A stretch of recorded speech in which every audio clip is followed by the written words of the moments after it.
ঋষিকন্যা বাৎস আপোনালোকে চাই আছে প্ৰজন্ম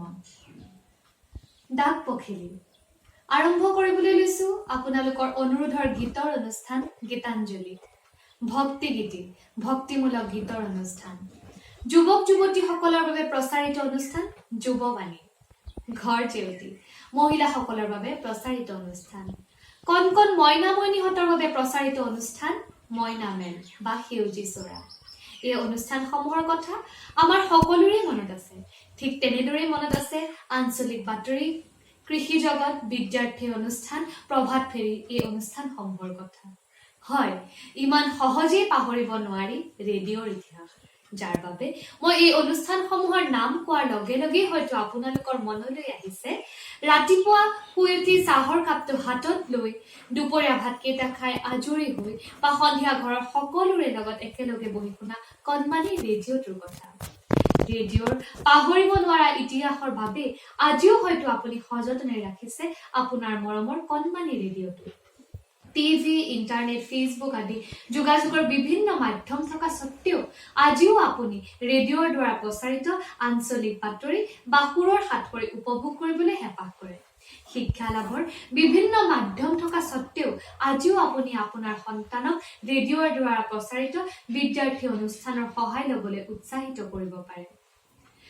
নোবেল বঁটা বিজয়ী বিজ্ঞানী মাৰ্কনিৰ দ্বাৰা ৰেডিঅ' আৱিষ্কাৰ হোৱাৰ লগে লগে যোগাযোগ ব্যৱস্থা বা সংবাদ মাধ্যমলৈ আমূল পৰিৱৰ্তন আহিল যি সভ্যতাৰ পৰিৱৰ্তন সাধন কৰিলে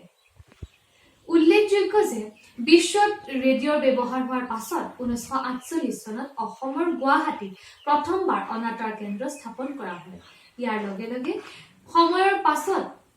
যোৰহাট শিলচৰ ডিব্ৰুগড় আদিতো অনাতাঁৰ কেন্দ্ৰ স্থাপন কৰা হয় এই অনাতাঁৰ কেন্দ্ৰসমূহ স্থাপনৰ লগে লগে ৰেডিঅ'ৰ বহুল প্ৰচলন হ'ল আৰু ই যোগাযোগ ব্যৱস্থাৰ লগতে শিক্ষা সংস্কৃতি আদিৰ ক্ষেত্ৰলৈও আমূল পৰিৱৰ্তন আনিলে